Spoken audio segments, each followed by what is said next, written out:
Yeah. You're just gambling. Yeah. If you want to put money, you got to play the big 20, 30, 40 million dollars on crypto, then it makes more sense. Yeah. And I know some individuals, they're making 200% on the big dollars. Yeah. And what people don't realize, and I'd like you to talk about this, everything is business. People think, I'll go to school, I'll become a lawyer. You know what lawyers have to do?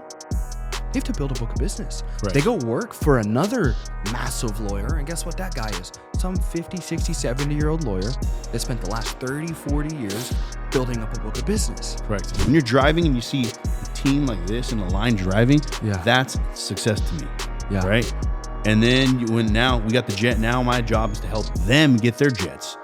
That's success to me.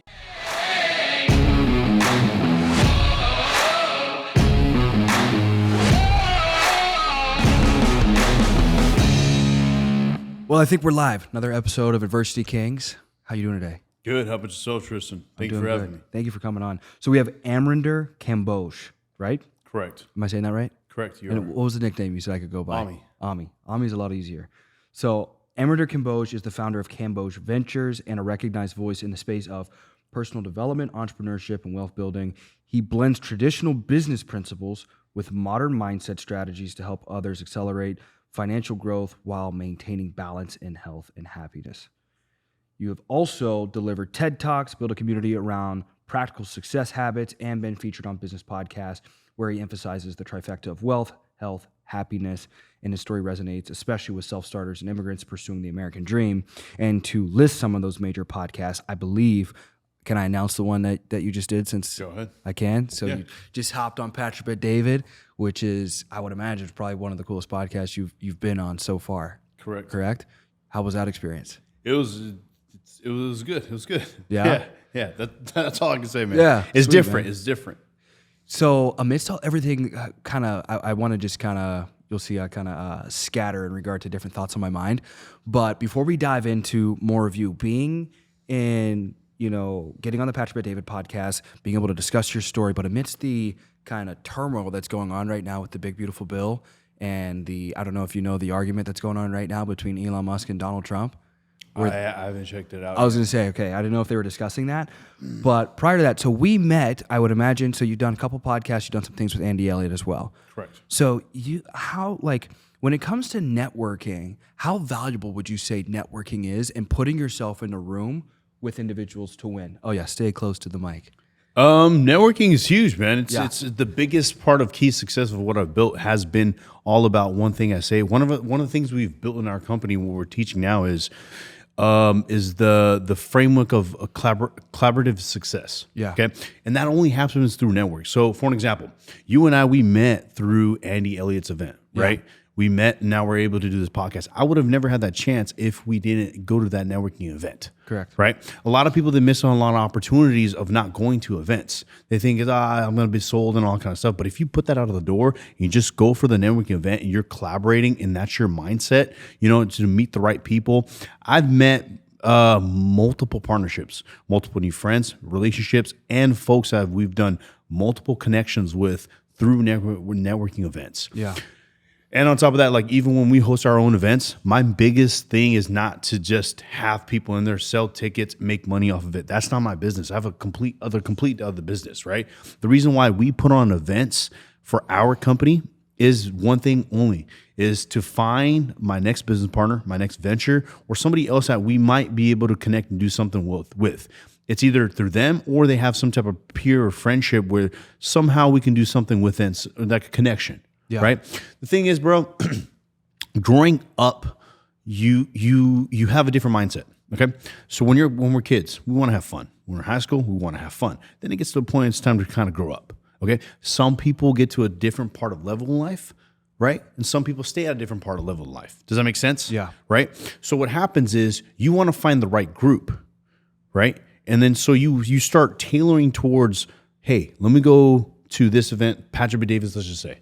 Let me go to his Volt conference. Let me see what it's about. Let me try to find like-minded people who are I can talk to the same language. That's the biggest thing is language. I'm not into sports. I don't watch sports. To me, it's a waste of time. But there's a half of the world of the population that watches sports, right? Yeah. They can speak that language. I can't speak that language. That's not my friend circle. We can't mingle. But I can talk to people who are business owners who want to get ahead, who want to talk about numbers, multi-million dollar deals. I want to understand the struggles, where they're going, all that kind of jazz. Does that make sense? Correct. Right? So even if you go to a network, when people say networking, they think about business and talking. Networking is you going to the gym, talking to people in there, just talking about protein shakes, working out, leg workouts. That's networking. Yeah. You going to a basketball game, right?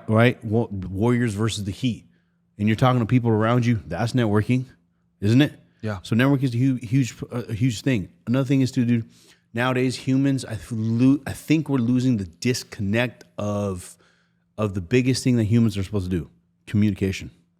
We're supposed to communicate. We're supposed to talk. We're supposed to do handshakes. We're supposed to do that. But because of technology, we've kind of been disconnected. Yeah. The majority of the business deals that I do and all that jazz, we can have podcasts like this through a Zoom call. But it's a different experience when you sit down in person, you have those human interactions. I get to know you get to know me on a little personal level. And I think we need to bring that back. And that's part of the networking part of it. Yeah. It's huge. Where were you born and raised? California. Yeah. Manteca, California. Yep. And who was most influential for you growing up? I would definitely give that to my dad. Yeah. Your dad? Yeah. Think about it, dude. Imagine leaving. Imagine being 25 years. How old are you, Tristan? 26. 26. Okay. Yeah. So imagine 26 years old. You have a brother and a sister, right? You're the oldest one. Okay. Yeah. Now you have a father and a mother. You live in a household, but you want to do more in life, right? You leave your country, your comfort zone, and you come miles and miles away to another country. No friends, don't know the language or anything like that, right? And then slowly you build yourself up from there, right? So mentor, hero, father. Does that make sense? Yeah. So growing up, looking at him, he wasn't around present too much because he's busting his ass off. Yeah. It's part of fatherhood. He's a great father for doing that. Yeah. I wouldn't be today where I'm at, wouldn't be able to have the opportunities because of him. Yeah. Right? Silently, behind closed doors, he put that embedded in me as a little child. Of you, as a man, you're the provider and the protector. And that's what he did. Yeah. Does that make sense? Yeah. Yeah. So what country did he come from? He came from India, What part of India? Punjab. Punjab. And then did you guys go back and visit? Yeah, I've been multiple times. Last time I went was 2021 for my cousin's wedding. Yeah. Yeah. What's the culture like and difference? It's the more slower pace, I would say. Yeah. A slower pace. It's not more of like What are the odds of getting rich there versus America? the odds of getting rich here 10 times more than over there. Yeah. The opportunities are a little more over here than they're over there. That's why one of the things that kind of gets me a little agitated here is when people say, I don't have the opportunity because I'm stuck here. I was born here, X, Y, Z. Everybody has opportunities today. Yeah. Right? Imagine my dad, again, at a very young age, 25, 26 years old, he went from India, flew miles away to Germany, doesn't know the language, was there for 2-3 years, right? And then all the money he was making was sending back to India to feed his family. Wow. Then 5 miles away, comes to USA, right? Let's just say he's 33, 34, 32, around that age, right? Comes here, no family, no roof on his head, right? Works job, makes a little bit, pays for his bills, sends everything back to his home country, right? 2-3 jobs, years and years and years, just hustling, grinding, saving, hustling, grinding. Then gets a house, then gets married, then gets a business, slowly building himself up, it's like Legos, bro. Yeah. You're building your own set. Yeah. You're building your own set. It's getting bigger and bigger and bigger and bigger and bigger. And that's the thing that a lot of people in the young generation don't realize. That there's a lot of things that you can do, OnlyFans and all this kind of stuff, but how far is your Lego set gonna be? Yeah. Does that make sense? Yeah. Yeah. So the opportunities that you have here compared to other countries, massively different. Over there, you can be successful, right? It is harder. If you have capital, it makes it a lot easier. Over here, even if you don't have capital, it makes it easier. I mean, it's a lot easier with capital or without capital, right? For an example, I think USA is the only country that has a credit score. Okay? Yeah. So if you go to India and you talk about credit score and all that kind of jazz, they don't have no idea. If you have a 700 and above credit score, you can go apply for a credit card, 0%, and get funding out of it and then use that to start a business. That's how I started my e-commerce business in 2018. 2 credit cards on American Express, 0%, 12 months, $50,000, started the business. Now we're up to $500 million of revenue. multiple countries and everything. Yeah. You see the shift. Yeah. Versus if I was stuck in India, Yeah. I would have to somehow get that capital raised somehow, sell something, do something to get that capital to start the business. That's the difference of the opportunity. Wow. Now, when you're growing up, when do you feel like you had a pivotal moment and you're like, I know my life's going to be different. I'm going to go down the entrepreneurial path opposed to, and I don't know, but typically with immigrants, it's school. Don't even consider doing anything else. Was that like that for you, or was it different? Yeah. So growing up, my mom was more like, go to school, normal immigrant parent, go to school, go do whatever you got to do. But I was very lucky that both of my parents, they've always put it, hey, if you want to do something massive in life, business is the only way. Okay.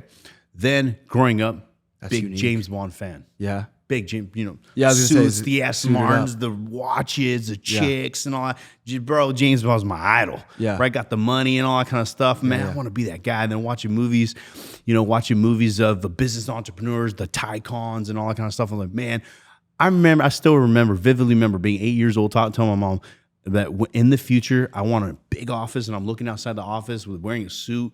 And we're just looking outside like, yeah, this is where we're at, up to the top. And just the whole floor is just our own office with people in it, working, all that kind of stuff. I've always had that embedded in my mind. And my mom always embedded that in me. Yeah. Is if you want people to respect you, you need power money. Yeah. And then from there, it's just growing up. I had the opportunity to have my own GNC.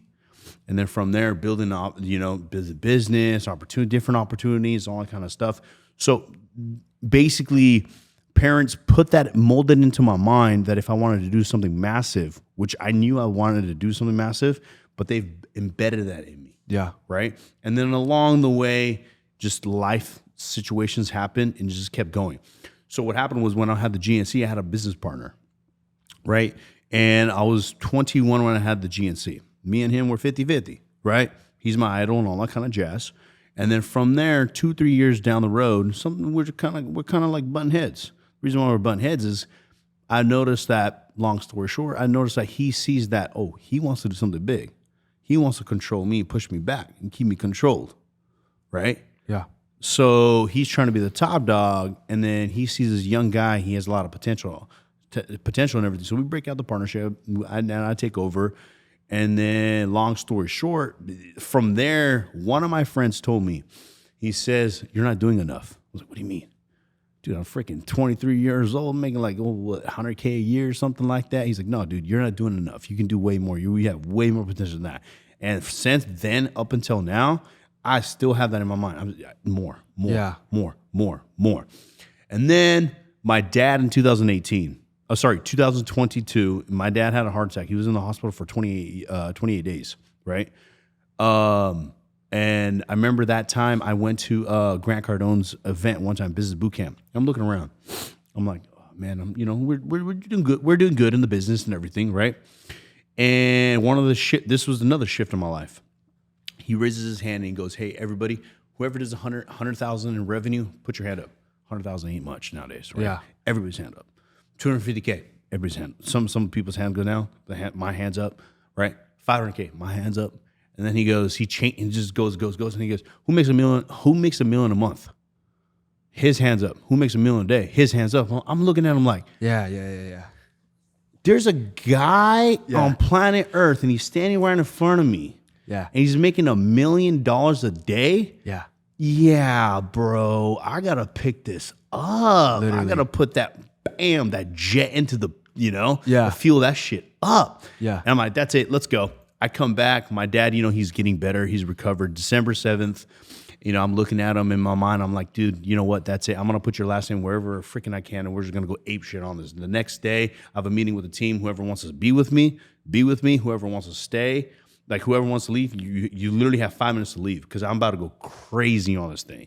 Like, you think I'm going fast? I'm going to go 10 times crazy. From that moment up until now, 15 companies, 13 countries. We just blew it up from there, dude. And so for the audience that doesn't understand Kamboj Ventures, you're essentially just acquiring other businesses. So kind of like private equity. So it's private equity. So The best book I've read, probably two really great books, and I think I got one of them from Patrick Bet-David. It's the, I think, Extreme Hospitality. One of those, is that it, right? It's not about Patrick Bet-David, yeah. No, it's not about Patrick Bet-David, but he recommended He it. recommends it, correct, yes. Phenomenal book. The second one was How to Make a Few $1 Billion by Brad Jacobs. Okay. And it was mergers and acquisitions. Correct. And so what I love about private equity and business models is pretty much just operate by acquiring other businesses. Is essentially everybody does that. You become a bigger and bigger shark. Yep. And you eat up the smaller sharks. Correct. And I shouldn't say like eat up as in like, you're terrorizing them, because usually they get, a good payout or something like that or whatever it might be. But when did you know, in order to scale your income, your finances, the life and the legacy that you wanted to be and build, you had to leave the GNC and you needed to establish something, a bigger vehicle? Okay, so that was back in 2017. I have two locations, one in Tracy, one in Dublin, California. So I'm running them, We're doing fine. And one of the 2018, I think it was, or 2019, I can't recall the exact time frame. And one of my locations, what I just bought, is only been 2 years, and now it's a pivotal point. And that store was doing I think $300K a year, and we took that in less than a year. We took it to like $600K or something like that, less than a year. And what happened was GNC. So basically, how franchise system works, just I don't know if you're familiar with it or not. Yeah. They have the lease, right, from the landlords, and they sublease it to you. So I have no control. Correct. So we were supposed to renew the lease. The landlord didn't agree. I don't know why. I have no leverage or anything like that. I'm like, what the heck do I do? So I had an option. We decided to shut it down and move all the product to my other location. COVID happens, and dude, all the sales in my other location are starting to drop. Luckily, in 2018, I already knew that I need to get into something else. This is not feeding me or anything like that. And I started the e-commerce business, right? Yeah. And then 2019, the Dublin location closed down. And then I was like, okay, the retail market, I hate. Reason why was, one, is I have zero control. The employees are controlling the shit out of me. Well, now, Tristan, let me ask you this business question: what's the best business, the number one business principle that you can ever learn in life? What is it? The one that applies to me right now when I reflect on the mistakes I've made is the people I get into business with. I need to audit that better. What would be the number one business principle? The number one business principle is you only have a business if you're able to leave and it's still working by itself. Yeah. Right? Yeah. So if you have to be in the business all the time and you're dependent on employees, you're dependent on other factors. you don't have a business. You don't have a business. Correct. The business is running you. Yes. You're supposed to be working on the business, not in the business, right? Correct. So that's when I realized that. So I'm like, oh man, I got to get out of this retail market. And then in 2020, when COVID happened and I had zero control and I had to shut down my shop, I'm like, okay, now whenever I build What was the product you guys are pushing? at GNC? Or no, I thought e-commerce started, 2018. No, 2018 we had the e-commerce as well as a side hustle. Okay. And we're building that as well too, but then I still have the GNCs as well too. Okay. So I'm running both of them. Yeah. And I'm helping my dad out of his gas station business as well. Yeah. So I'm running multiple things, right? Yeah. But then when it came to the GNC part is when COVID happened, e-commerce took off. Okay. Right? And then the retail market shut down. Obviously, you know that, right? Then I was like, that's it. Now I know what's scalable. And when I did the math on the e-commerce side, I was like, okay, what is my demographics in the city for the GNC, right? Let's just say 200K population, okay? What's the sports insurance? Who are the people who are into fitness? Let's just say 30,000 people. How many people are going to be retail shoppers?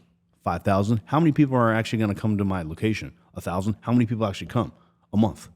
You see how I did the math? Yeah. Okay, now let's take that into a broader e-commerce. How many people shop online? 300 something million. Yeah. How many people do I need to target? Even if I target 1% and they're just giving me 10 cents, Yeah. that's a lot Yeah. of I opportunity. literally had the same exact principle in regard to insurance because my previous company, I was limited to 2 or 3 states. My 1099 said $2 million. And I was like, why am I selling a product that I can sell to everyone in the United States of America? And I'm limiting myself to, if America's 330 million people, I'm 2-3 states, same exact deal. A couple million people, I made a couple $1 million. Correct.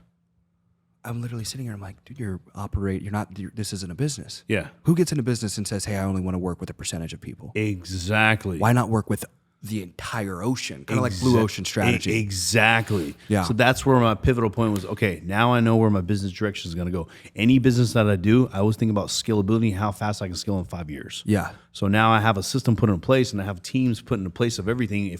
Even if we do something retail, like I get business deals all the time. Hey, what about this franchise? Food franchise or something like that, right? Okay, what's the overhead? What's this? Boom. Okay, food, never get into that industry. Crumble cookie. It's kind of dying right now. Before that, it was cream. Remember the little sandwich cookie and you put the ice cream? Where are they?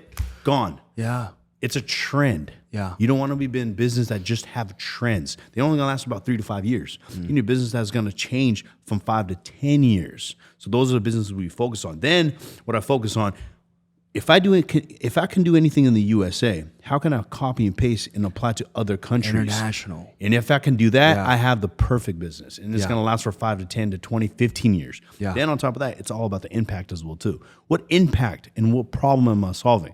Is it a individual problem or a business problem? And how big is that problem? And then from there, you make the decision. Does that make sense? Yeah. Yeah, 1,000%. Yeah. So it's like, okay, for an example, my dad's in the gas station business. He's been in the gas station business since 1995. Yeah. Right? Very long time. So I know a lot of my family, they're still buying gas stations and everything. California, they're going more EV route, which is fine. That's their decision. Now I'm thinking, okay, these guys they're spending anywhere from $10 to $20 million to build a gas station. Okay. Now you do SBA loan, right? And then by the time EV takes up, which is what 2035, they're trying to push it up, right? You're not going to make any. You're not going to be close to even break even, right? Yeah. Now think about this: cars, EV, cars need to be washed. Car washes. You think they're ever going to go out of business? No. How many employees do you need for a car wash? 2. Some are just self done. Exactly. They're self-efficient. Yeah. Now you can add AI technology. You can add robots and all this stuff. You see where the thought process is coming out? Yeah, 1,000%. And it's scalable. It's very scalable. And then what you do is you go knocking on the door. Hey, Tristan, bro, I'm building a car wash. Total cost build out is $3 million, right? Do you want to do an equity deal with me? I'll run everything 60% mine, 40% yours. I need investors on board, and let's scale this shit. Yeah. Then that's when you have a scalable system. I have the know-how. You have the capital. Let's go. Yeah. Does that make sense? Yeah. And that's how I created this little machine of boom, boom, boom, scaling and growing and growing and growing and growing. What's your favorite business? So how many businesses? You said 13? Yeah, we have 13 companies, yeah. What's been your favorite out of the 13? There's a new company that we are launching. This is going to be my favorite company. The reason for this is the impact on it, that what it's about to do. It's a health-based business. It's called XPro Health. So originally the idea was to do IVs, general health, and with supplements and all that jazz. But it's going to be a little bit further. I got blessed to meet medical directors who actually are getting into a lot of holistic stuff where they're curing autistic kids, dementia patients, and cancer cells as well, to shrinking them. Live, bro. Live. Some of my guys who are on the team, they have one guy has a son, another guy has a son too. Yeah. Right? They've only been on the program for about 2 to 3 months, and they see a dramatic increase on decrease on the autistic sons. Yeah. It's crazy. What are they using? It's just all natural stuff. They're just getting rid of toxins out of your body. Yeah. Getting rid of toxins out of your body, the way your brain is functioning, what foods we're putting in our system. And it's basically the testing that these doctors are doing. They're looking over 767 freaking tests, and they're telling you exactly what's wrong with you. Is it a blood test, or how's the testing? It's called genomics testing. Okay. And they look at that and they tailor it depending on where you're at, and they tell you exactly how to fix it. And then I was like, if an autistic kid can get cured in about 1 to 2 months and you're seeing progress, I wonder, a healthy individual like you and I, what we can do with that. That's going to be a massive business. Dude, it's crazy. And on top of that, the systems that we're putting right now of how to scale it, it's going to be crazy. And there won't be many regulations. It's holistic. Yeah, holistic. I mean, the only thing is like big pharma, but since I'm part of the United Nations, I kind of already presented it to them. They're like, we got your back. Wow. Yeah. So being a part of the United Nations allows you to have a net worth of, a lot of good connections. Net worth. So I have connections with the Vanderbilts, Rockefellers, any of the big deals that we got, diplomats around the world, and stuff like that. So I have a big Rolodex of people. I got a mentor down here, and we just had lunch the other day, and he was at an event, the Bitcoin event in Vegas. Are you interested, or do you dabble in any cryptocurrency? I do not. Okay. I do not. I'm not. Okay. There's a level of crypto that I see. There's the high level. You need multiple millions of dollars to get into. Yeah. I agree to that. The lower stuff, $100,000, $200,000. You're just gambling. 50% on 100,000. What's that going to do for you? Yeah, exactly. Yeah. Yeah. You're just gambling. Yeah. If you want to put money, you got to play the big 20, 30, $40 million on crypto, then it makes more sense. Yeah. And I know some individuals, they're making 200% on the big dollars. Yeah. Well, the Michael Saylor was there. You know, he owns like 2.5% of it, like all Bitcoin. Yeah. So I don't know if it's a couple $100 billion. Yeah. In crypto valuation he has, and then I guess is it MSTRC, his stock, and just a unique system on how he will use the debt from his company, borrow against that, and utilize the cash to acquire more crypto. Interesting. And it's like this crazy cycle. So I didn't know if you were using any leverage like systems, maybe in a different format. Not at the moment. Not at the moment. We probably look into it maybe in the future. Do people come to you with like, hey, listen, here's my business. It's, you know, and then do you have like a checklist of like if kind of like in life insurance, there's a qualification process. You know what I mean? So if you don't hit these health standards, you don't hit these age standards, then you qualify for XYZ rating or table, et cetera, whatever it might be. Do you have like a checklist for your company where you'll run people and kind of audit them of like, hey, if your business does this, we're interested. Yeah. What would be the red flags? Because there's probably so many different green flags of, you know, unicorns and things that come to you and you're like, oh, that's exciting. We'll get in business. What are the absolutely non-negotiables when it comes to businesses for you? So before we do any deals, my guys, they vet the CEO. Yeah. So if you look at Shark Tank, right, for an example, and it could be a phenomenal idea, phenomenal business, okay, but they're just betting on the CEO at the end of the day. Yeah. You know, you don't want to invest into a shitty CEO. You can have a bad product and have a really good CEO. Give them the right guidance, business takes off. I have the same exact philosophy. Right? Yeah. You have a good product, shitty CEO. Yeah. And you invest into it, your money's gone. Yeah. So whenever we ask questions, we're always just asking questions about the CEO. Where's his mindset? Where is he shifting? Where the 5-year plan is? What he's trying to do? X, Y, Z. And you just see the way he's answering stuff, how his leadership board is, how he's taking care of his people, all that jazz. What's his SOPs, KPIs? You know, you just want to get into the mindset of the CEO, how he processes issues and stuff like that. And then on top of that, then you give him a checklist of, hey, if we were to do business, do you have business standards? Yes or no? No, we can't do business. I need to know if you have standards. You can't just do business with a normal person. Yeah. Do you have business standards? Excellence is the only standard. So you got to have like 10, 15 of them, man. Yeah. Principles, mission, statement, Yeah, values, exactly. all of it. Yeah. What do you stand for? If you're going to do 1000%. business together, this Correct. is, hey, Honesty, look, this is integrity. Amrinder's, Correct. this is Amrinder's checklist. This is Yes. blah, blah, blah, blah. Just Yeah, lay yeah, it yeah. onto the table. You just freaking start the tone right. Yeah, 1000%. You know? Yeah. And this is how we do things and all that kind of stuff. If this is what you're looking for, let's go to the next step. Yeah. But usually any of the business that we do, I just look at the CEO and I can tell you in 5 to 10 minutes if we're able to do business or not. Simple and sweet. Yeah. I don't even care if the business is good or not. Boom. I just need to know the CEO. You look at the people. 100%. Yeah. At the end of the day, dude, all these deals that you do, you're investing into the person, not into the business. Yeah. And that's just the way I look at the business. No, 1000%. Yeah. So what would you say has been your biggest lesson from businesses you got in, which I pretty much already know the answer, from businesses you got into that you wish you didn't? Definitely, it's be very careful of what people say to you, right? Yeah. And how they present the deal. And so I got really over the years doing multiple deals and talking to multiple people, you get to the point where you start understanding, like, you're really good at reading people on the fly, like this, you know. You get very fast. So then what I started doing was I started teaching my guys before you bring a deal to the table of how to start analyzing. It's the easiest thing, dude. The way they move their eyes, the way they put their hands, the way they do things, the way they're focusing, the way they're talking, their tonality, simplest things. But yeah, any of the business deals that you do, it's definitely the person that you're about to do the business deal with. Your partners, same thing with the partners as well too. Be very careful on that. Everything needs to be documented. I've made some mistakes back in the past that have been through that. I remember back in 2009, I think it was 19 or 20. I can't recall. One of my main guys for the e-commerce business, He took about $500K from me, and I had to recoup that really, really, really, really fast. He pretty much just he's in Africa. You know, he was doing perfectly fine, all that kind of stuff. And then you know how people get greedy. Yeah. You know, that's kind of what clicked.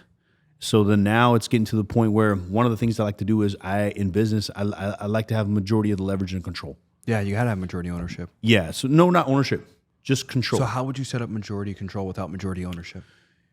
So the way I look at it is deal. Let's just say if you and me were doing the business, right? Yeah. And insurance, for an example, right? You're like, you know, I do insurance, XYZ, I'm trying to blow it up, yada, yada, yada. Okay, great. Here's the capital. Here's how much business I can bring in, stuff like that. But here's the thing. You're going to have to work more, though, because it's, you know, insurance. I don't know insurance. I'm the business branding strategist type of guy. I'm the guy with the clientele. I can bring the capital, all that jazz, right? You get 60%. I'm going to get 40%, or you get 51, 52%, 50% never works out good. Never. Right. And then from there, you put yearly, this is a big note for all the viewers out there, yearly reviews and performance reports. Based off of that, it has to be on a contract. Okay. So after 12 months or 6 months, you do a review and you do a performance report.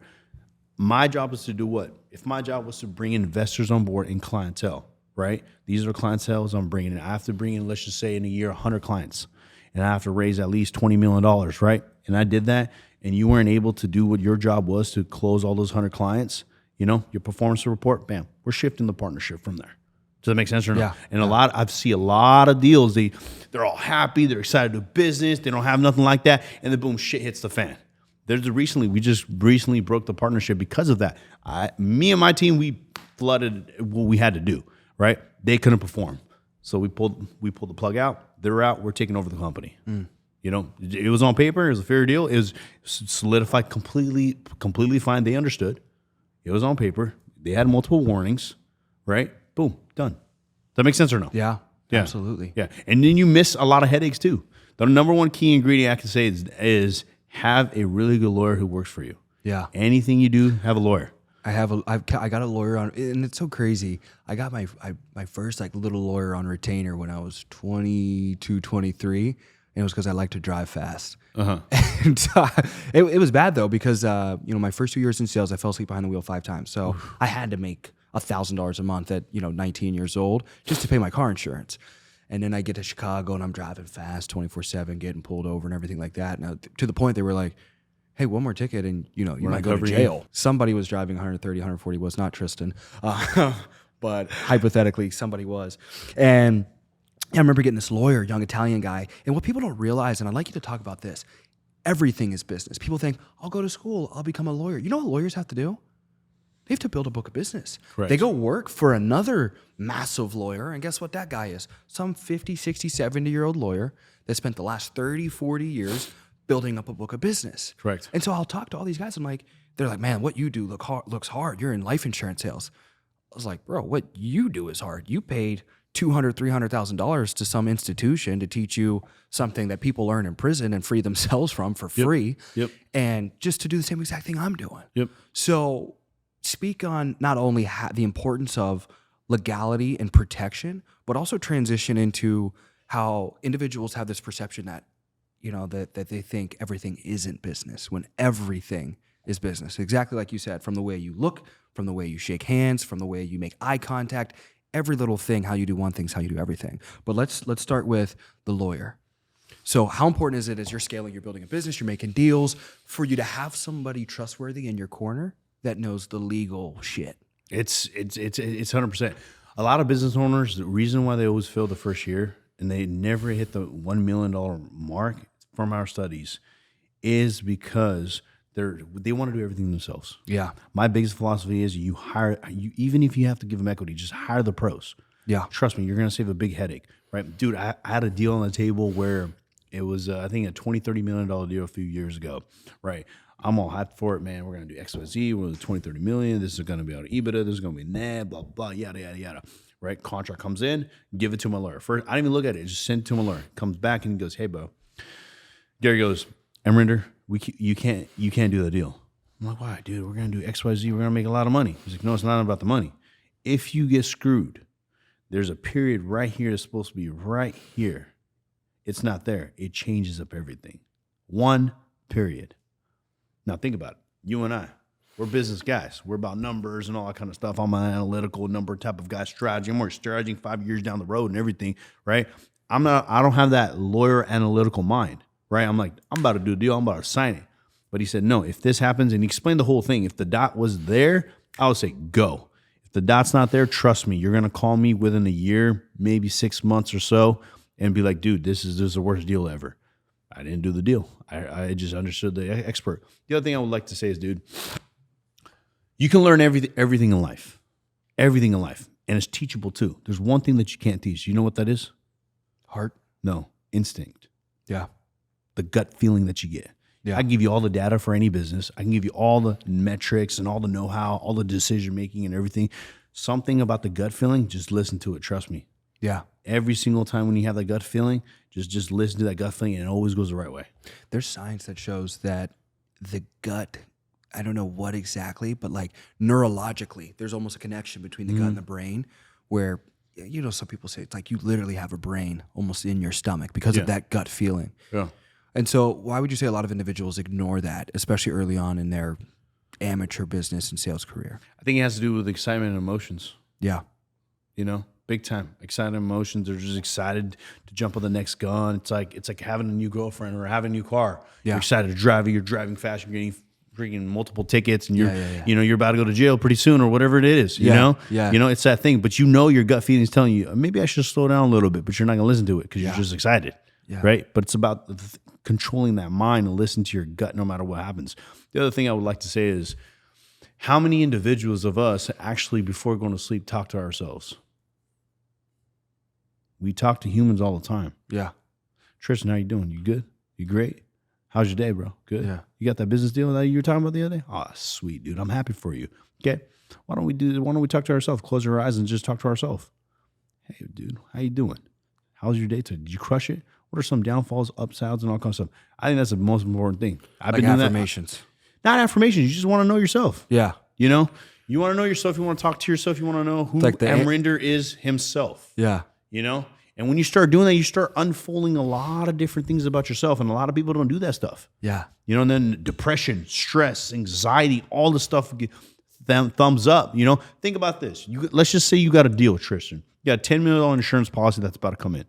You don't know if you want to do it or not. You're having a weird gut feeling. Imagine you before going to sleep, just sitting there cross-legged, sitting there, closing your eyes, and you're just asking yourself the question, okay, what's the pros and cons of this? Why am I getting this gut feeling? You're just leaning towards that. Tristan, I'm talking to you. Why are you not going for this deal? What's going on? Why are you getting this gut feel that you shouldn't do it? Imagine where you would be. You know, just talking to yourself. Why are you so depressed today? Why are you so happy today? What happened? You know, are you a badass? You're not a badass? What's going on? Yeah. You know? And I think that's something that we need to start doing quite often, and I've been doing too, is kind of be true to yourself in a way. You know, we're all like this, I'm this big guy, XYZ, you know, blah, blah, blah. But inside, are you really feeling that it's a big thing? That makes sense or no? Absolutely. What was it like when you made your first million? How'd you feel? Honestly, it was even till today. I get asked this all the time. Oh, you got the jet, you got this, and all that kind of stuff. And they ask me, there should be this urgency of accomplishment and success, right?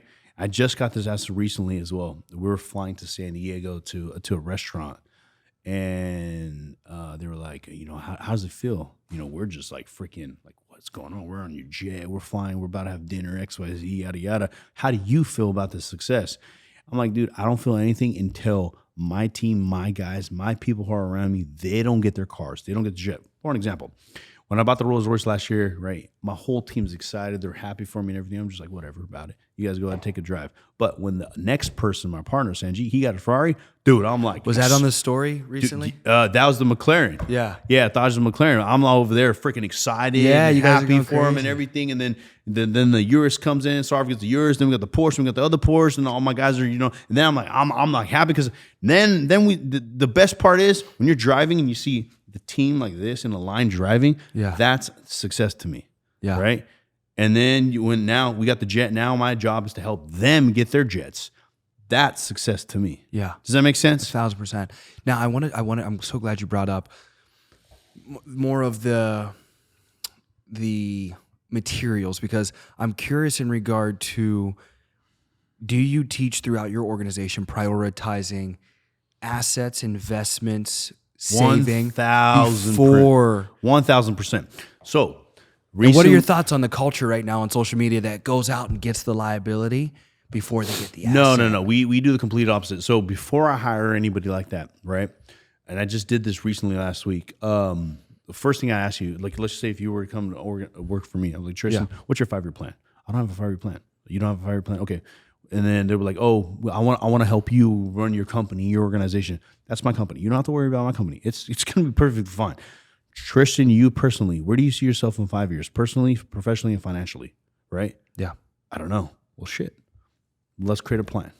From there, I will know exactly where your headspace is at, right? If you do have a plan, you're hired on the spot. Because the most dangerous man is who? The one that's determined, knows where he's going, and will do anything to get there. Yeah. Disciplined, determined, and knows exactly where he's going. Does that make sense? 1,000%.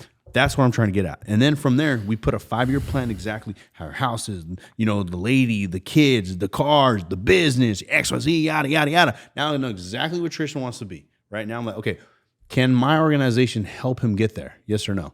Yes? Great. Let's come up with a plan. Okay, how much money do you want to make? Boom, boom, boom. Let's reverse engineer everything. Here's your plan, Tristan, go. Now you're like, holy shit, I actually have a plan now. Now I know which way to drive. It's like you going from Miami to Orlando without a GPS. Can you do it?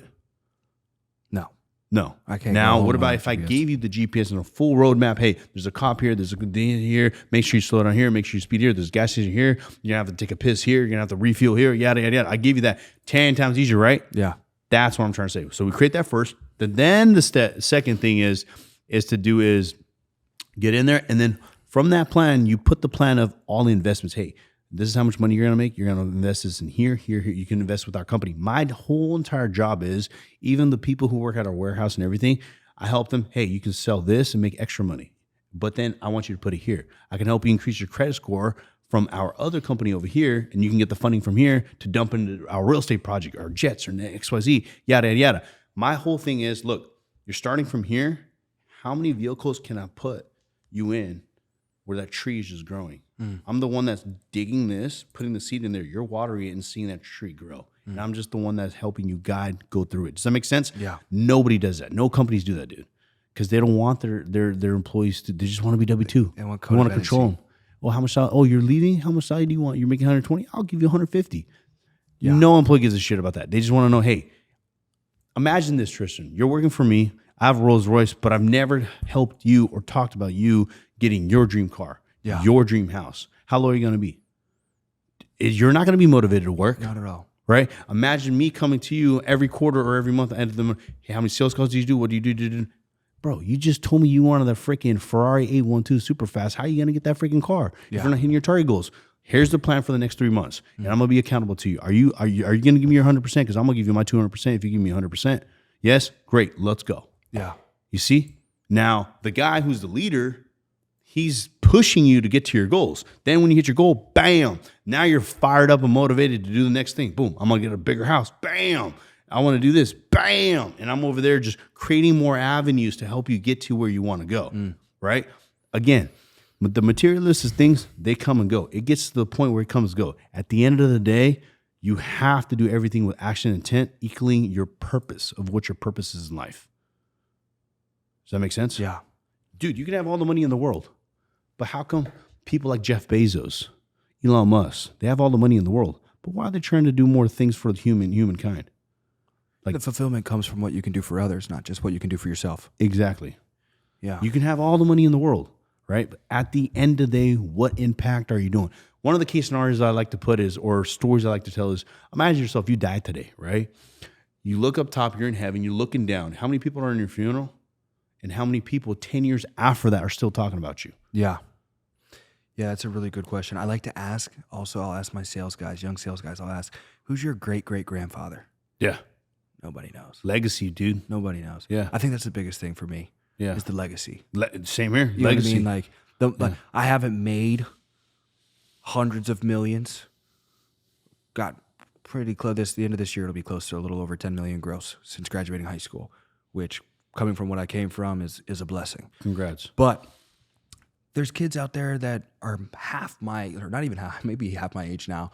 But I met a kid in Miami that's 23 that has 2 Bugattis. And I'm like, in my mind, it's not a matter of like, oh, look how far I've come, look how cool I'm doing and everything like that. No, it's like the inspiration that we draw from others that are doing more than us. That's what fires me up. I don't think it'll ever be enough money. But let me ask you this, Tristan. That 20-year-old who has the 2 Bugattis, did they get that or was it handed down to them? There's a big difference on that. I haven't 100% verified it. There's a big difference. 65%. Now, I know individuals who have the nice lifestyle, but then I have individuals who are not doing as well, but I have more respect for the people who are not doing as well. Yeah. Why? Because they built themselves. Yeah. Versus their daddy's money. Yeah. You know, I got $10 million I can invest in your company. Get away. Yeah. You don't value that shit. You never worked hard for that shit. Yeah. You know what, bro? I only got $100K, dude. You know what? Don't even worry about it. I got you. You're my buddy. Yeah. Because you worked your ass off. One of my good friends right here, Roman. Yeah. Bro, he was 9 years old when he came to the USA by himself from the Philippines. Wow. No family, no nothing. Lived with his aunt and uncle. Yeah. Back then, bro, we didn't even have phones to call, FaceTime, email, or anything. His parents couldn't even tell if he was alive, okay, or anything like that. Hey, you hear a story, you're like, what the hell? I have mad respect just because of that. Yeah. Versus a dude over here who's privileged and his dad gave him all the business and all the opportunities. So what I'm trying to say, long story short, it's what the value you leave in your kids is massively more important than you giving them materialistic things. 1,000%. So like my son, he's 5 years old, right? And I'm already telling him all this stuff. I'm not leaving you this, but I'm giving you something even better. That community of the investors that I'm building around the world, that once daddy dies, that is your number. That's billions, trillions, trillion dollars of opportunities and net worth. I want you to work with that circle right there.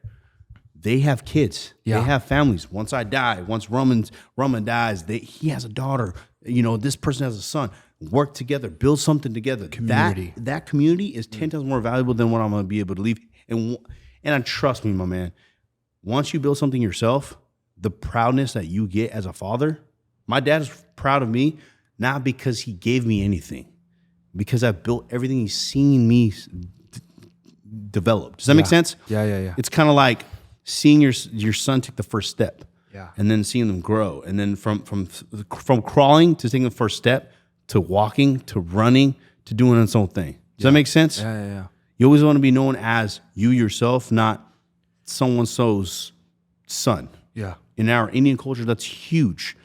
Every single father wants their son to take over the business. I say that's a big no. Yeah. Because they never struggled. And the biggest man who becomes very successful That's super unique. is the one that struggles the most, dude. Yeah. You know, I fight, and a lot of individuals, when they first get into fighting, they want to pick the weakest guy, the smallest guy. Yeah. Myself, it's like the glory doesn't come from like, I know I'm probably not going to win when I go face a professional fighter or some guy tremendously bigger than me, but the glory doesn't come from me like winning. It comes from me knowing that at least I stood up to the biggest guy. There you go. And it completely translates to business, because I tell guys that stay in the captive insurance space, the reason I left behind $1 million, gross 1099 every single year was because I looked at Patrick Bet-David, another man who left the same situation and exited for hundreds of millions of dollars. Mm-hmm. And I would feel like, there's no other way to put it, I would feel like a bitch if I went my whole life wondering, what if that was me? What was the difference? Yeah. You know what I mean? The only difference was he had the balls to say, And I'm he not bet going to himself. and just bet on himself. That's it. So And that's all it, like, people act like it's like, what if I go? I was like, you know what happens is, okay, so check this out. So I had the GNCs. The GNCs are going down.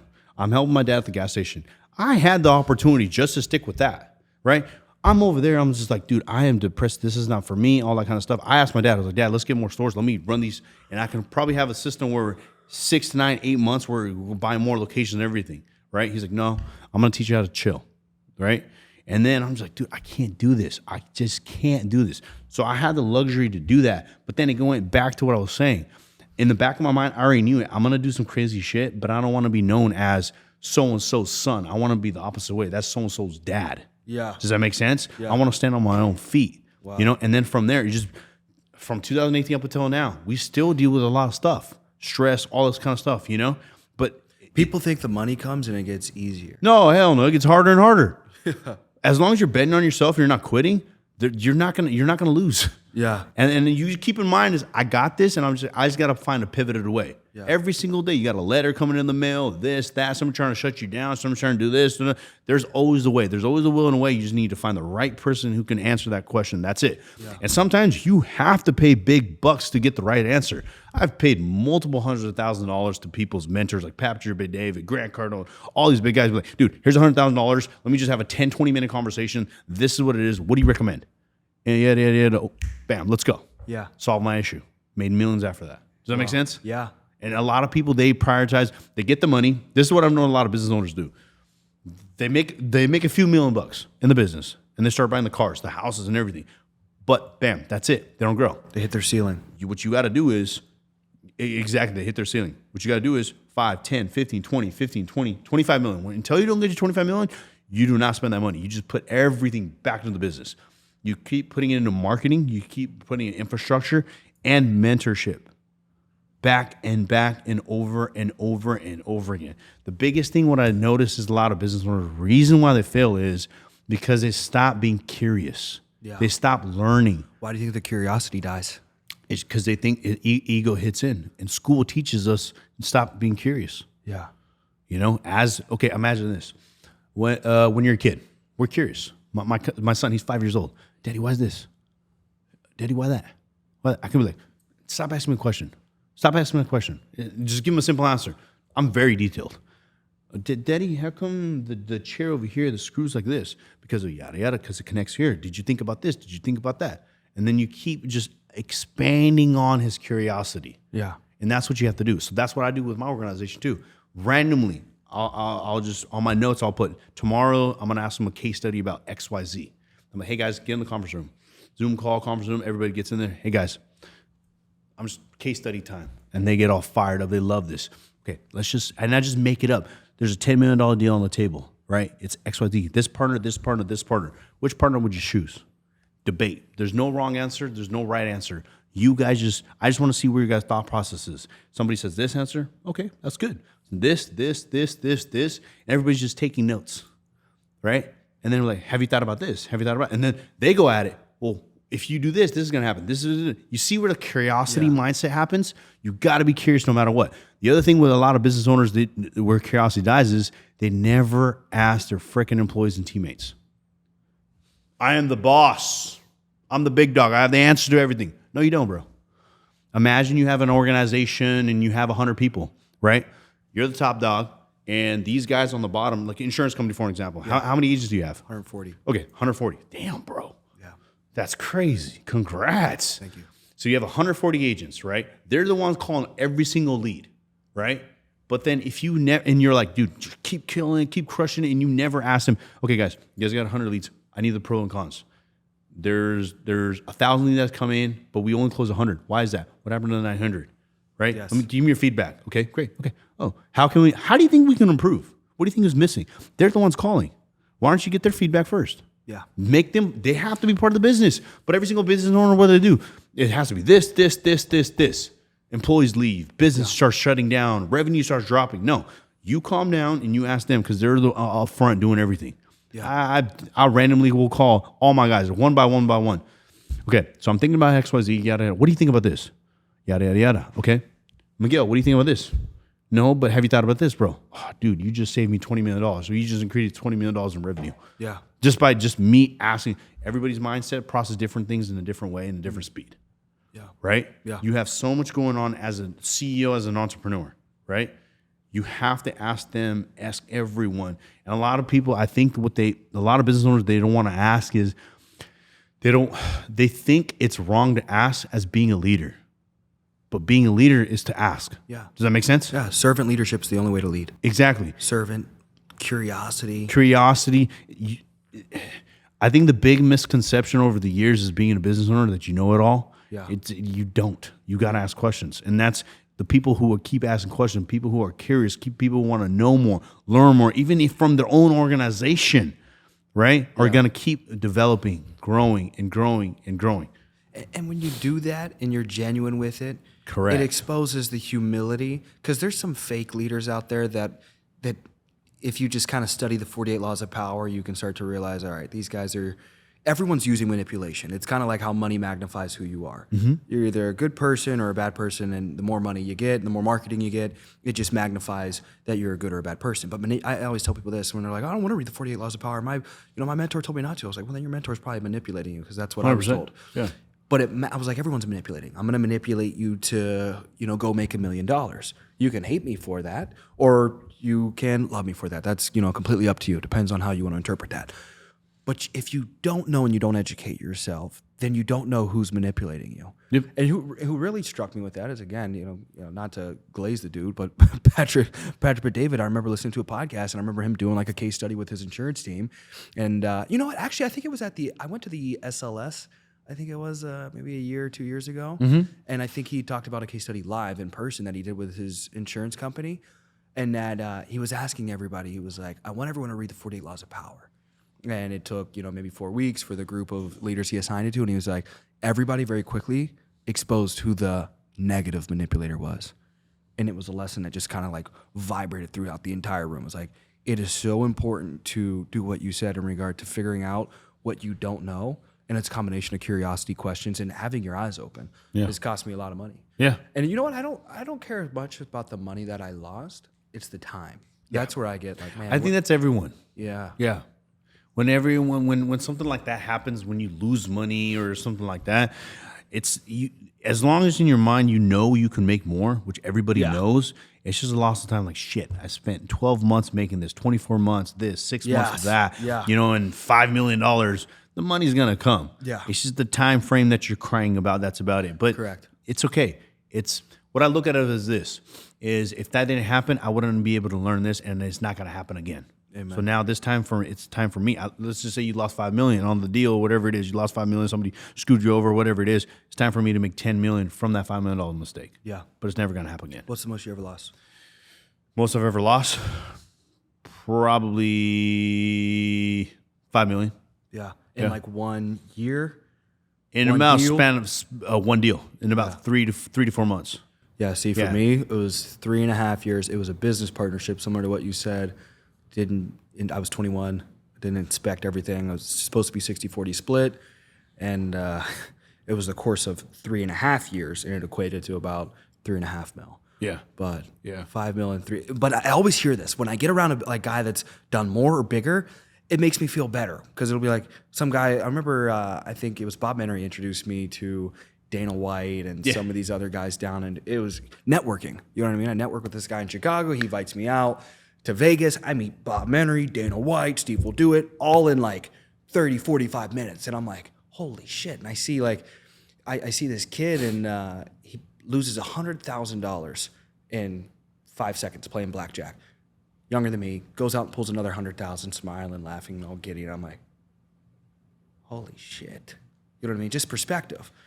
And there's another guy down here in Miami, and I meet him, and he's like, I just lost $1 million this last month. And I'm like, I'm over here crying about, $3 million lost over the course of, 3.5 years. And these guys that are losing 100,000 in 5 seconds, $1 million in a month, and just smiling like it's just, hey, part of business. And I'm like, suck it up, man. You're in America. You know what I mean? There's literally nothing to cry about. It's funny because the way you have to look at it is this is business is gambling in a way. Yeah, it is literally. But gambling. You have more control of it. Yeah, that's all it is. So like the kid that went there and did that and then pulled the money out again, he's gambling in a different way. You're gambling in business. I'm gambling in business. Your next book. You gotta add. I came up with the best saying. It was like I'm sitting there. This is what Bob Menery made me do to get him on a podcast. Because it's like I'll offer guys like, hey, I'm gonna invest into this. I'll invest into that. Let me get you on the podcast. Let's do this. And he's like, we'll do the podcast, but you're gonna stay up and play the slots. And I'm like, I've never gambled a day in my life. Yeah. I win a jackpot on the slots. He's like, put it back in, lose it all. But I remember sitting there. Delirious. 3 a.m. we shoot this podcast in Vegas. I don't drink. I don't do drugs. So I'm just sober guy, just zonked out of my mind, running a business, sitting here like, dude, I got to get this guy on my podcast for marketing. And I'm sitting here thinking like, what would be a great book is everybody gambles. Some just pick better games because everybody fucking gambles. I love that. You know what I mean? Like everybody gambles. Some are just picking stupid games. Yeah. You're picking a piss poor game and you're making fun of me because I'm putting, Bob wanted to do high ticket, I don't know what it was, like high ticket spend or high ticket games where it was like $100 per slot, you know what I mean, per hit. And I'm like, that's the difference between these poor people that get into these, small risk, versus small reward opportunities. Like, why am I not winning big? Well, because Amrinder is putting $1 million into an opportunity and it's a risk. Yep. It's a tuition. You know what I mean? So it's like you're putting $10 in and expecting $1 billion out. Yeah. It's proportionally impossible. Yeah. And every gambler talks about it. Even Dana White, when he talks about his big winnings, he's like, I don't win big. I play big. Yeah. That's all it is. You just play big. It's just your threshold of your risk tolerance at the end of the day. Yeah. Some people, when we're talking about investments, for an example, right? That's like my biggest thing. They're okay with 401ks, IRAs. I think it's the dumbest thing ever. Yeah. Some people, they do CDs, 1% a year, whatever it is, 0.5%. I don't even know what the rate is. Yeah. They're happy with that. I'm over here like, here's $10 million on 30, 40, 50% return in freaking 6-7 months. Yeah. Yeah, but my risk is 10 times higher. Yeah. Right? But that's my threshold. That's how it is. And then some people, they're like, dude, how are you getting... So a lot of the questions, a lot of people that ask me is, okay, from 2018 to 2025, you've done a lot, very fast rate. How did you do that? Again, going back to what I said is, over the years as building, I just put everything back in there. Rather than instant gratification of getting this, materialistic stuff, I'm just gonna throw everything back in there. I'm gonna buy this, invest in that, invest in this, let that flourish. Over the 5 or 10 years, I'll get a bigger payout. That's another thing a lot of people don't focus on, is a future bigger payout. Yeah. Does that make sense? 1,000%. Yeah. What's the most painful thing you've ever gone through in your entire life? My dad's heart attack. Yeah. Yeah. What's going through your mind? Bunch of different things. Basically, so in my company, all the guys that work with us, right? You ask every single guy, right? This, that. When you ask the purpose, all they want to do is just make their dad proud. They're all immigrant parents, Yeah. right? They just want to do big shit for their dad to be proud. At the end of the day, dude, that's all it is. I find that in a lot of men. Even me and my dad went away for most of my childhood. Yeah. And I grew up thinking that I hate him, realizing I never hated him. I just wanted to make him proud and prove to him in some areas that I, was better. But it was all a misconception of all these like discombobulated childhood emotions. And I realized I was like, every young man, whether he realizes it or not, wants to make his dad proud. Yeah, at the end of the day, yeah. So I remember when he had the heart attack and I almost lost him. I remember I was like, damn, dude. One of my biggest dreams was to get a jet and put his last name on there. Yeah. I was like, I'm not gonna hug him or anything like that until I don't do that. And then when that happened, and then I was like, dude, just give me 5 more. When he was better, I was like, just give me 5 more freaking years. I'm definitely gonna get that damn jet, no matter what happens. On top of that, I'm gonna put your last name in as many countries as possible. Yeah. Right. Boom. 2 years later, bought the jet, put the name. Dude, my dad doesn't cry. When the jet came, he's sitting in there, right? Just tears. And I'm like, boom, that's success for me. Not the jet, The tears. the tears and the proudness. What was That's that? success. What was that feeling like seeing your dad cry? I seen my dad cry once right before he went to jail. It's like, bro, it's different. It's hard to explain. When I think about it, it hurts for me, my soul. it was like this thing I wanted to do so bad. Yeah. And it's like, boom, Yeah. zen, Yeah. grounded, boom. Okay, what's next? Now, okay, one of the things I want to do personally for myself, boom, achieved. What's next? Now let's do shit for more other people. Yeah. Does that make sense? Yeah. What are you most excited about for the next 5 years? A lot of different things. One of my biggest companies I want to focus is on the health business. We're going to change multiple lives, man. We're just, I just got a phone call with our medical directors, and we're about to help out another young individual. She has cancer. She's 20 years old, 2 kids, and her health, she can get it cured, but they have to remove a body part. But the problem is her health is so bad, like she's just overweight and just didn't take care of herself and stuff like that. She wouldn't be able to survive the surgery. Right there, call the medical directors. We have a solution for her. She said we can cure it for sure. That's what I'm excited about. That's just going to be one of the bigger adventures, and it's just getting bigger and bigger and bigger as we're growing. So 5 years, that's going to be my biggest play. The other thing is what I can do for other kids in other countries. My biggest goals before I die is to get an education platform where we provide on the internet, our own laptops, our own resources, business, financial, English learning, mathematics, future innovation, all that stuff to these kids like in Africa, Philippines, India, and all these kids. There's so much potential out there. that these kids have, right? Yeah. Only thing that they're lacking is resources. So imagine if we give them the resources, we give them the education, and either they can work with us once they get older, or we can help them find a job somewhere else. At least we're helping them get out of that stuck situation. Yeah. That's one of my biggest goals before I pass away. And another thing you're working on right now is chess, not checkers. Yeah. So chess, not checkers is a big thing that I follow based off of. Basically, life is a board of chess, right? Yes. Depending on how many key players and allies you have and how you move your players and everything. And the book that we've written recently, I should have brought it so we can put it over here. Yeah. It's pretty much just explaining the chessboard, but how to apply it to your business and your life. Yeah. And it gives you different case scenarios, how Netflix uses some strategies, how Apple uses some strategies. And then they ask you questions after every single chapter, every single section of how you can, like, what do you think about this? What do you think about this? How would you apply this? Who's this player? Who's your pawns? Who's this? Who's that? And I remember I gave it was in the first phase, few chapters, and I gave it to Miguel to read. Yeah. Miguel was like, bro, I just read the first chapter. I'm fired up. I already took notes of who's this, who's this, who's this, who's this. I'm like, dude, I freaking love this. Bro, when I saw the title and it just kind of clicked, because I remember listening to a podcast maybe a couple months ago, and it talked the super wealthy don't even look to play chess. They look to be the chessboard. Exactly. And that's what I get the vibe from when you're private equity, like that's literally what you are. Like you're not one of the, and no offense to the, the players. I'm a player, I guess, in a sense on the board because I want to sell to private equity down the road.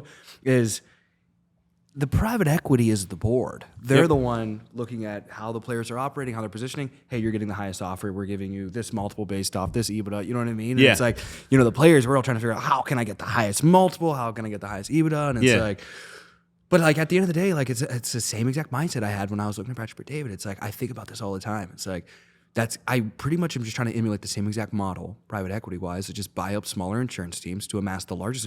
I don't want to do this for 20 years. I want to amass the largest insurance team and just sell it, and I'll just pay people to come be a part of my company. There you go. It's the fastest way to grow any organization. Right? Just acquire. Just acquire, and then if you don't even want to acquire, you can just be like, hey, look, this is what I'm trying to do. This is my insurance company. I need your infrastructure. Why don't you partner up with me? Yeah. Boom. Profit this is what I have. shares, This is what I have. share. Boom. Let's merge it together, and we'll just go IPO together. Yeah. We'll make a big share, and everybody wins. Everybody has potatoes and fries on their plate. Yeah. Simple, right? Yeah. So a lot of people, they don't understand that. They just want to do their own thing, and they want to eat small. Because everybody wants the biggest slice of the pie, but they don't realize when you get greedy in the very beginning, you're getting the biggest slice of the smallest pie. I always tell people, give me the smallest slice of the biggest pie. Because if you could cut me in on $1 billion opportunity and give me 1%. That's a big piece. Like, cut me in on $1 billion. Yeah, that's give me me 1%. A big piece. You know? And the other thing is too, dude, is like, okay, so here's the pie. And you have, let's just say 10, 15 other incubators in there, other collaborators. They're all building together and everything. The amount of information that's going to be shared, there's completely different compared to you doing it just yourself. Yeah. Does that make sense? Yeah. And then the connections from there is just going to stem from there. And then you got your own little community thing going on, everything. Now you're playing with bigger money, bigger capital, and everything. It just changes the whole ballgame. Absolutely. As we start to wrap up here, what's your guys' top line annual revenue, and where do you see yourselves in 5 years? Right now, we're about to do $500 million by the end of this year. Wow. In the next year or next 5 years? And well, let's finish up. So this year, you guys will finish up 500 million. Next 5 years, how many billions are you doing? We'll be plan is to do at least 5 billion and then take it to IPO after that. Wow. Yeah. That's so sick. Yeah. And the cool thing is that I kind of already had this plan a few years ago. So I've already have like the system to, if we were to take an IPO whenever, it's just the way you do your systems, your process and documentation, everything. You get to the point where, so my life is getting to the point where basically everything has to be documented. Right? Yeah. Before I go to sleep, Word document, yada, this is the deal. This is the podcast I had with Tristan, yada, yada, yada. It was an hour and 8 minutes long. Yada, this is what we discussed. Send to a lawyer every single night. Everything I do. So God forbid, I'm in charge with a lot of, we have what, 2,200 people working for us worldwide, right? And it's growing every single day. We have over 900 investors in our company, small, medium, large, right? And then from there, I'm in charge of what, 13, 14 companies. I'm a board member of 25, 26 companies, and I coach another 100 companies. If I were to die today, there has to be somebody else who can just take the binder, read it up real quick, or anything that happens and take over my spot, because I'm in charge of so many other people. People don't think like that. Yeah. Does that make sense? Yeah. If you were working for me, Tristan, I know for a fact that your food, your family, whoever it is relying on my company. I got to take care of that shit. So if I die, I got to make sure everything's smooth. Yeah. So that's private equity looks like that. IPO, when you go on IPO, they look at that stuff. Is if something happens to the CEO, or if we have to replace the CEO, how fast can we replace it? And if we can replace it, valuation goes up. So that's another thing when we look at companies too is Audit everything. Yeah. Everything's auditable. Literally everything. Everything. It's easy. We'll wrap up with this because have you done anything with Tony Robbins? Not yet. Okay, so I heard, I think it was on another Almost. podcast. Almost. I'll say that. Almost. Okay, let's go. So I heard that this guy hires private investigators to go investigate literally individuals before he does business with them or even brings them into the company. So imagine you hiring a PI to go you're about to hire someone, they go sit outside their house. You know why is that? Absolutely. How you do one thing's how you do everything. Yeah. So that, and on top of that, he has to be very careful of who's associated with everything. Legally. Yeah. Yeah. Legally. You don't know who you could be bringing in and be I just want to come in and sue you. Yeah. No, not even that, man. It's you might have a person, he might be fine.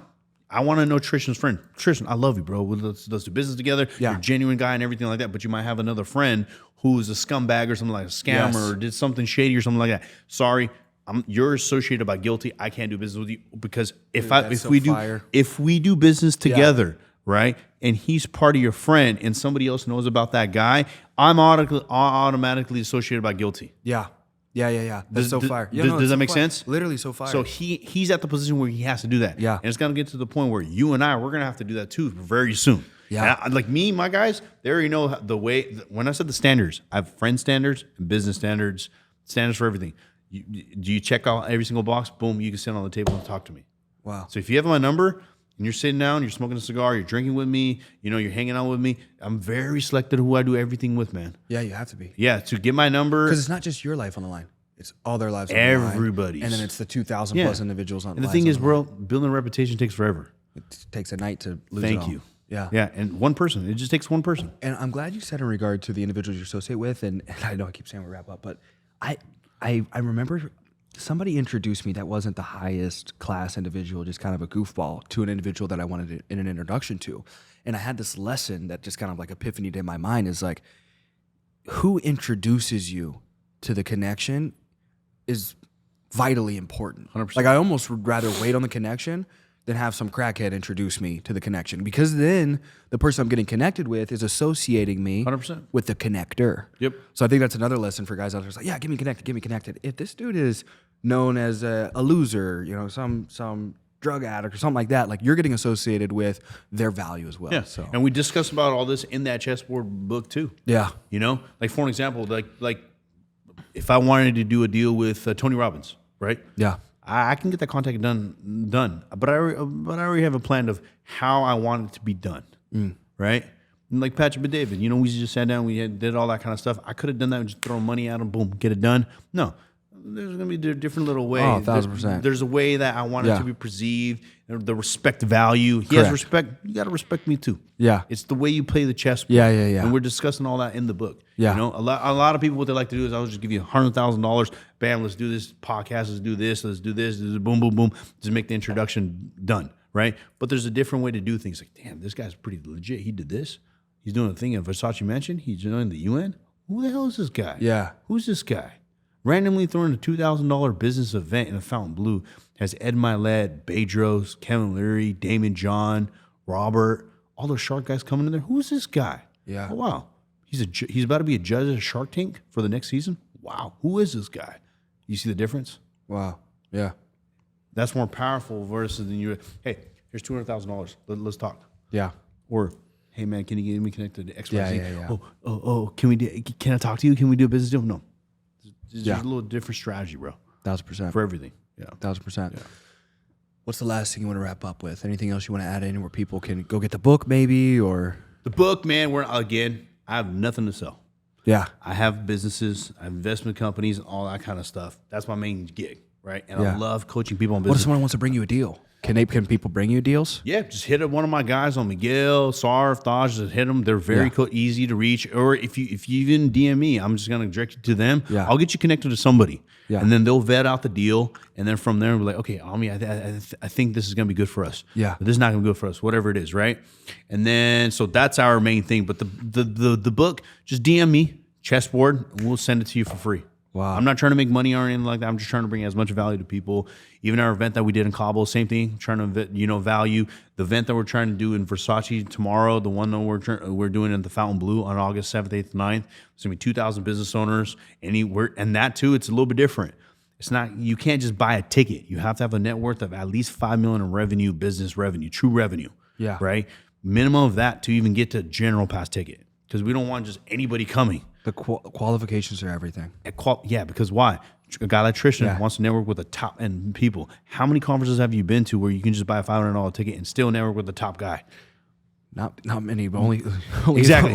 So now many, imagine this: some you bought a dweebs. ticket. Let's just say it's $1,200, $1,500, and that's a general pass ticket. But for example, a minimum dollar amount person that's in there is running a $5 million business. Now you can have a legit conversation versus somebody who's just starting off. Wow. I'm thinking about doing an insurance business versus, hey, bro, you're doing insurance? I'm doing insurance too. How many employees do you have? You have 180 agents? Sick, bro. I got 75. Dude, where you at? You're on the West Coast. I'm on the East Coast. Let's do something together. Yeah. That's different. That's what I'm trying to bring onto the table. Yeah. That's what I'm trying to bring onto the table. Guys, this was probably one of my favorite episodes this month, guys. So make sure you guys tune in. AK with Tristan Dlabik and Ami, my boy, Amrinder Kamboj. Thanks, Tristan. Yeah, absolutely, guys. So again, like, share, subscribe. We are tearing it up on the AK podcast. So let's go. Peace.